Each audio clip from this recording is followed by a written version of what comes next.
Olá, turma, tudo bem? Bora lá para nossa leitura. Mais um dia, né? Semana vai caminhando aí, hoje já é quarta-feira, dia 18 de dezembro. Estamos aí nossa reta final, né, pro ano de 2024 e para nossa leitura também.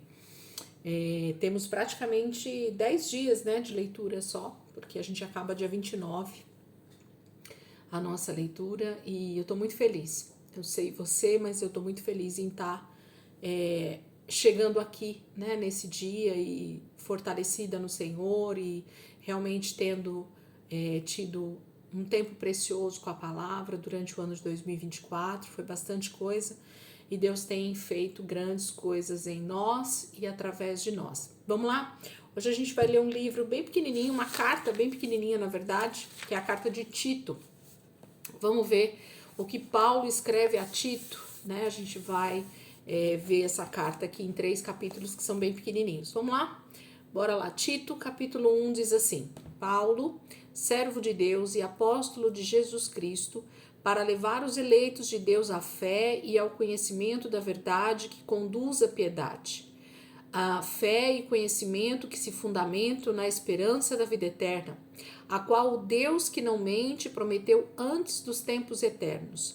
No devido tempo, ele trouxe à luz a sua palavra, por meio da pregação a mim confiada, por ordem de Deus nosso Salvador.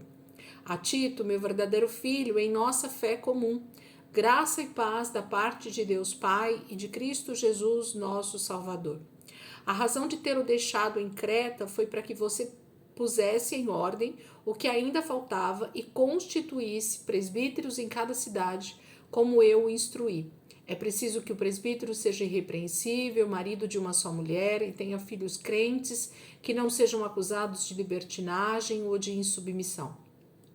Por ser encarregado da obra de Deus, é necessário que o bispo seja irrepreensível, não orgulhoso, não briguento, não apegado ao vinho, não violento, nem ávido por lucro desonesto. Ao contrário, é preciso que ele seja hospitaleiro, amigo do bem, sensato, justo, consagrado, tenha domínio próprio e apegue-se firmemente à mensagem fiel, da maneira pela qual foi ensinada, para que seja capaz de encorajar outros pela sã doutrina e de refutar os que se opõem a ela. Pois há muitos insubordinados que não passam de faladores e enganadores, especialmente os do grupo da circuncisão.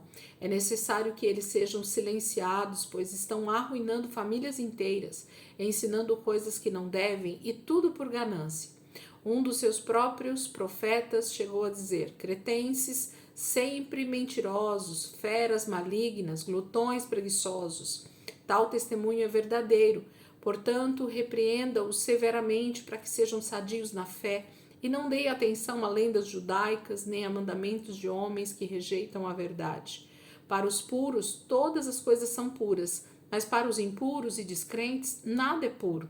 De fato, tanto a mente como a consciência deles estão corrompidas. Eles afirmam que conhecem a Deus, mas por seus atos o negam. São detestáveis, desobedientes e desqualificados para qualquer boa obra. Paulo fala que ele está enviando essa carta a Tito, pedindo para que Tito organize tudo que ele deixou instruído para ele ali em Creta, né? Ele está na região de uma ilha, no meio do mar Mediterrâneo, onde existe a cidade de Fenícia, Bons Portos, Laceia, né? Então, com certeza, Tito estava ali organizando o que Paulo já tinha começado através das suas viagens missionárias. E ele vai falar sobre presbíteros e sobre bispos e quais são as qualificações, né? E ele pede para que esses que são levantados ali, então, repreendam severamente os da circuncisão. São judeus que de alguma maneira têm tentado atrapalhar, né, o caminhar da igreja, a forma como a igreja está se desenvolvendo, trazendo lendas judaicas. Paulo está falando aqui, né? Provavelmente eles estavam querendo de alguma maneira introduzir o judaísmo dentro ali das cidades de Creta para atrapalhar mesmo, né, o trabalho de evangelização, para que fazer com que as pessoas tenham regras, né, humanas ali para seguir, ao invés de seguir o verdadeiro evangelho. Capítulo 2. Você, porém, fale o que está de acordo com a sã doutrina.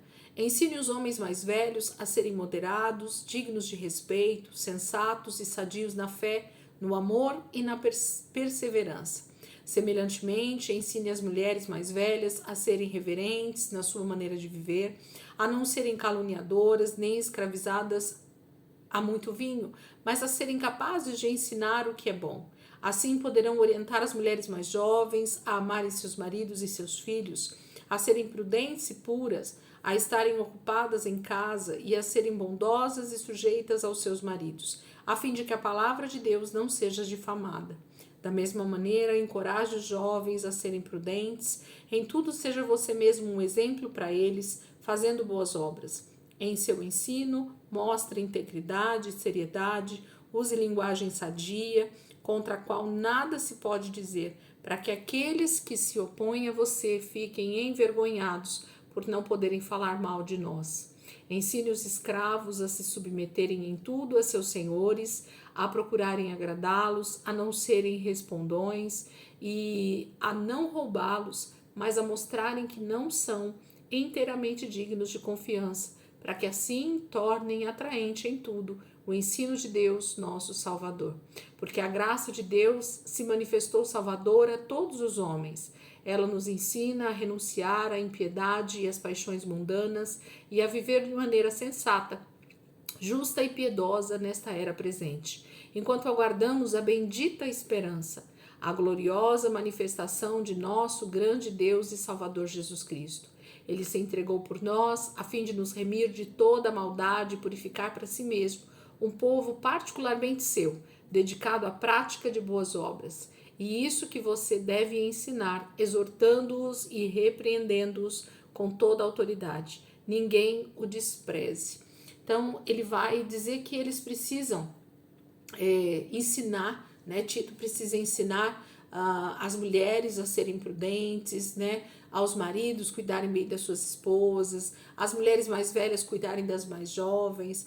As cartas de Paulo, elas sempre têm essa veia de exortação, de ensino. E quando eu falo exortação, a gente sabe que exortação não tem a ver com dar bronca, tá, gente? Exortação na Bíblia é aquilo que você faz para que a pessoa esteja no caminho correto, né? Você fala ensinando, corrigindo, colocando a pessoa realmente no caminho correto. Isso é exortar. Então, com grande sabedoria, Tito ia fazendo isso ali pela igreja, por onde Paulo tinha pedido para ele estar levantando presbíteros e bispos.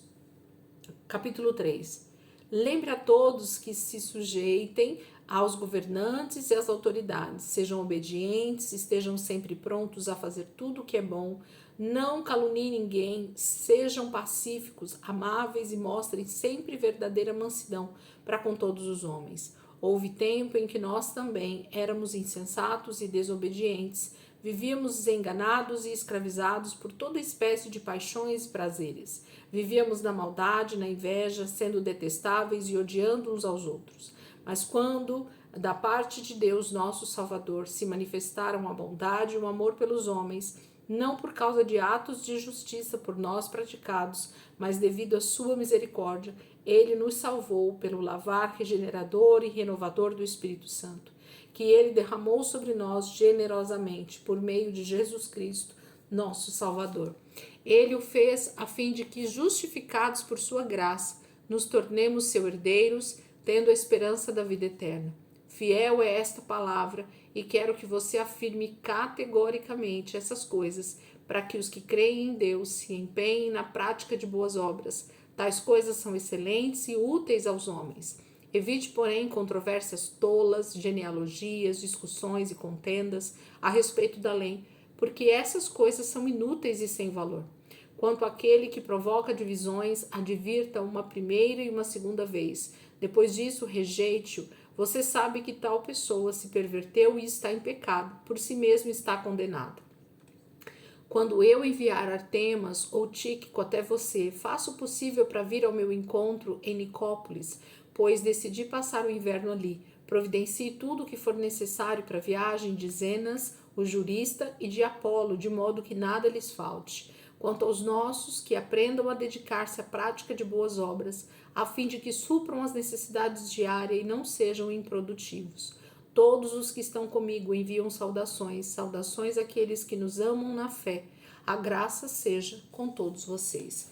Capítulo 3 fala novamente, né? Paulo vai lembrando Tito a respeito dessas orientações de se sujeitar às autoridades, de fazer tudo como o Espírito Santo já tem ensinado à igreja, e novamente ele pede para que eles não fiquem com discussões tolas a respeito da lei, a respeito de genealogia. Paulo fala isso em quase todas as cartas. Por quê? Porque existia essa questão dos judeus quererem de alguma maneira judaizar a igreja cristã, judaizar as pessoas que estavam se convertendo, né, e que eram gentios e que não eram judeus e que então não precisavam seguir à risca os costumes judaicos, né, a tradição judaica.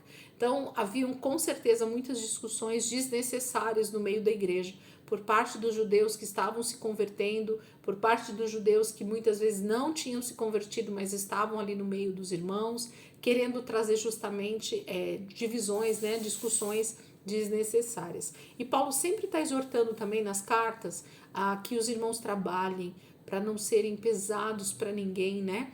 Então, que todas as pessoas trabalhem para ter o seu ganha-pão, para ser pessoas produtivas, né? Nós precisamos ser produtivos, porque nós precisamos ter, né, o nosso sustento, nós não podemos ser pesados para ninguém, ficar abusando das pessoas, né? E Paulo está sempre ensinando isso nas suas cartas, porque com certeza tinham sim pessoas que de alguma maneira achavam talvez que Jesus estava voltando, ou que a situação estava tão difícil no Império Romano que a pessoa desistia da vida, né? E Paulo diz, não, como cristãos, nós precisamos dar o exemplo. Então faça o que for preciso para se sustentar, né? E não viver à custa de ninguém. Eu gosto muito desses ensinos de Paulo, porque ele é muito prático, né? Muito objetivo nos seus ensinos em cada uma das cartas. Ele cumprimenta os irmãos, dá algumas orientações no final de envio, né? De quem ele está enviando para fazer o quê.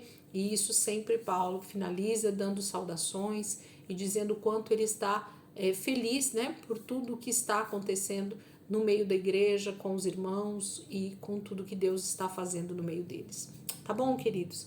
Aproveitem aí para meditar nesse texto, são só 3 capítulos pequenininhos, né? Mas tem bastante riqueza aqui. Paulo está nos instruindo sobre várias coisas que a gente pode estar sendo edificado também através dessa pequena carta, tá bom? Deus abençoe, ótimo dia aí para vocês. Amanhã, quinta-feira, a gente volta. Vamos lá para primeiro Pedro, ler a carta de Pedro. Depois, na sexta-feira, a gente começa a carta aos Hebreus, tá bom? Deus abençoe e até amanhã, se Deus quiser.